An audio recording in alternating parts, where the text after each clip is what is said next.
Son las 8, las 7 en Canarias.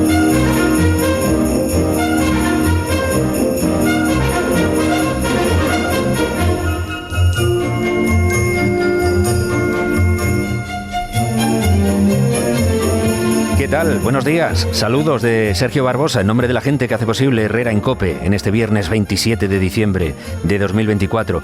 Cuando empezó este año dijimos, para llegar a 2025 vamos a tener que trabajar 252 días laborables, pero lo bueno es que vamos a tener 52 fines de semana para poder coger un poquito de oxígeno por el camino. Bueno, pues ya estamos a las puertas del fin de semana número 52, último viernes del año, que nos pondrá ya en la recta final que conduce a las campanadas de Nochevieja. En todo caso, que estemos ya enfilando las uvas y que estas fechas inviten a funcionar un poquito a medio gas, no evita para que sigan pasando cosas. Por ejemplo, ya han pasado las primeras horas desde la colleja o pequeño coscorrón que el rey le dio a la clase política en su discurso de Navidad. Y después de las primeras declaraciones de contrición de PSOE y PP, la línea de uy, qué razón tiene el rey, hace falta más serenidad en el debate público, la verdad es que sí. El caso es que, como cabía esperar, la burra ha vuelto un poco al trigo. Que discutir tienen que discutir, pero el problema es que han vuelto las declaraciones campanudas, las declaraciones que se pasan de la raya. Óscar Puente, por ejemplo, ya ha acusado al PP de llevarse por delante nada menos que la normalidad democrática de nuestro país. Es decir, para el ministro de Transporte, así en general, España no es una democracia normal por culpa de la oposición que hace el Partido Popular. Ya saben, eso del tornado de crispación. Es más, Puente se ha anudado el pañuelo a la cabeza y ha echado las cartas para pronosticar incluso que el PP estará los próximos 7 años sin gobernar. 7 años, ni uno más ni uno menos. Es decir, que da por hecho que Sánchez aguantará toda esta legislatura y una más tras pasar, se supone, por las urnas en el 27. Y es curioso porque, hablando de normalidad democrática, parece que al PSOE le ha dado estas Navidades por reflexionar mucho sobre ese concepto. Y ahí es donde la secretaria de Política Económica del PSOE, Emma López, nos ha sorprendido con un concepto de la normalidad bastante laxo. Dice que eso de que el presidente del gobierno se disponga a desplazarse a Bruselas para pedir la bendición de un tipo como Puigdemont, que dio un golpe contra la Constitución y que a día de hoy sigue siendo un delincuente huido de la justicia, que eso para ella, pues hombre, entra dentro de la normalidad. El Partido Socialista y el gobierno de Pedro Sánchez cumple, lo ha demostrado y lo va a seguir demostrando. Con respecto a los encuentros, pues yo respondería que normalidad democrática, que este partido y este gobierno se ha caracterizado precisamente por diálogo, diálogo y diálogo. Nosotros somos más de tender puentes. Son de tender puentes, menos con la derecha. Con la derecha son más de levantar muros. Pero bueno, a ver, no es por desanimar a su majestad el rey, pero que los partidos políticos relajen un poco el ambiente va a estar bastante complicado. Primero porque hay cosas que claman al cielo, como esto de homologar a un golpista fugado como si tal cosa, mientras al mismo tiempo el PSOE a la mitad de los españoles les quiere hacer un cordón sanitario porque según él son todos unos fachas. Que en eso, por cierto, el PP sigue teniendo también un problema de definición, porque se sigue moviendo en esa delgada línea en la que se alegra de llegar a acuerdos puntuales aquí en el Congreso con el partido de Puigdemont, mientras se escandaliza al ver a Sánchez homologar al fugado en Bruselas. Ayer mismamente dio la sensación de que la Dirección Nacional del PP volvía a elevar el tono contra Puigdemont, acusando a Sánchez de estar dispuesto a bailar una jota si se lo pide el fugado, pocos días después de que los populares se mostraran orgullosos de haber tumbado de la mano de Puigdemont, el fugado, el impuesto de las energéticas.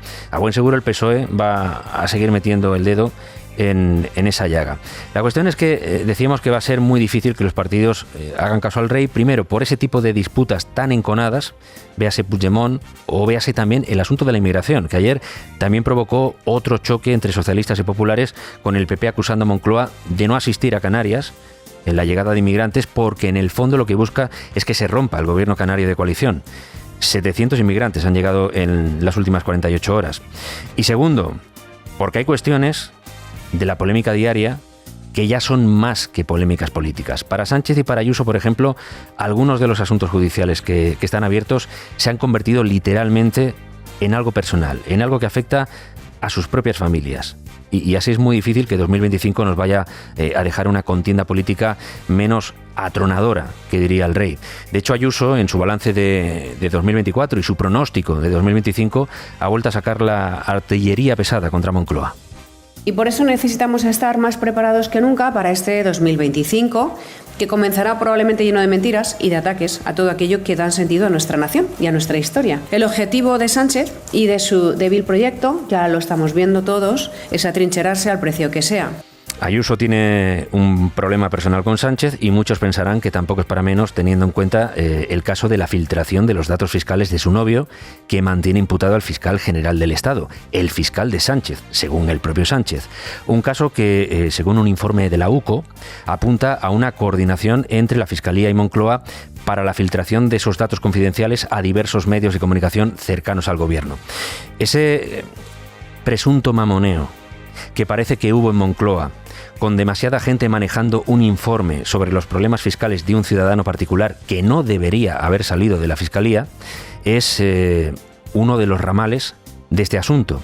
Y habrá que ver cómo termina, porque de momento a 2 secretarios de Estado de Comunicación les han entrado unas ganas tremendas de dejar su cargo después de conocerse el informe. De hecho, como saben, 2 han renunciado en tan solo 20 días.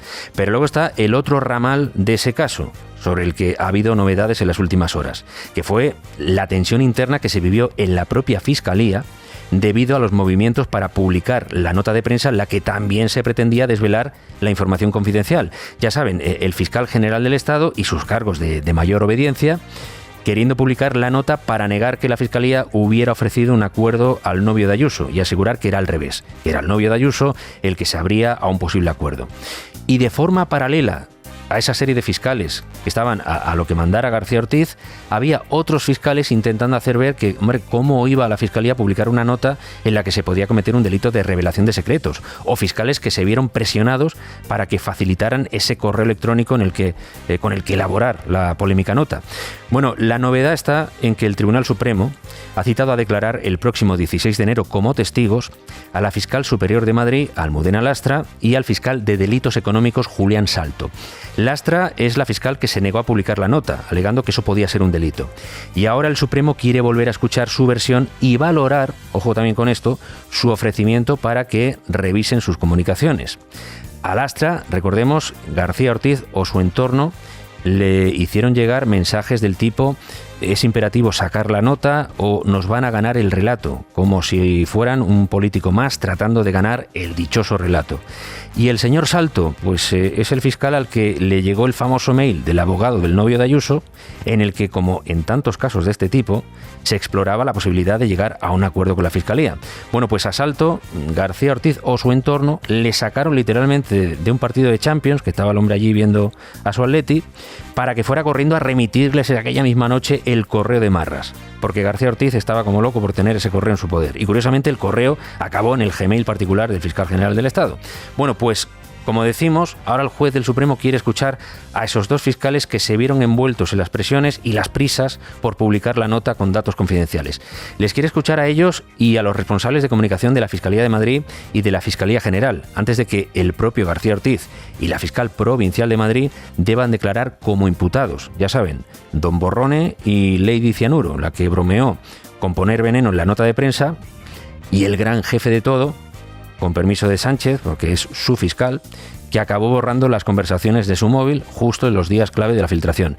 Y por si esto fuera poco, y por si no hubieran sucedido ya bastantes, vamos a decir, casualidades, como eso de que a García Ortiz le diera por cambiar de móvil y borrar mensajes muy concretos, dice que por seguridad, ahora resulta que ha habido más miembros de la cúpula fiscal que han cambiado de móvil recientemente. De hecho, publica el debate que el número 2 de la Secretaría Técnica, Diego Villafañe, y la jefa de Inspección Fiscal, María Antonia Sanz Gaite, según fuentes de la investigación, habrían cambiado presuntamente de número de teléfono tras el registro del despacho de García Ortiz. Aquí, como en todo, hay que respetar la presunción de inocencia y dejar abierta una puerta a las casualidades que a veces en la vida, a verlas haylas. Pero hombre, con todos estos elementos encima de la mesa, eso que se llama indicios, que nadie se enfade si los jueces investigan y que esa simple investigación no le sirva de excusa al gobierno para incrementar aún más la atronadora contienda política. Hoy mismo, por cierto, el Congreso comienza a tramitar el suplicatorio que ha solicitado el Supremo para poder investigar a José Luis Ábalos en otro caso, en el caso Koldo, caso Ábalos, caso PSOE, como lo quieran llamar. Hombre fuerte de Sánchez, tanto en el gobierno como en el PSOE, que salió del gobierno y del PSOE un buen día de verano sin que Sánchez diera demasiadas explicaciones. Unos años más tarde, Ábalos se enfrenta a los delitos de organización criminal, cohecho, malversación y tráfico de influencias. El gobierno está tenso, pero los indicios invitan a investigar y no mirar simplemente para otro lado.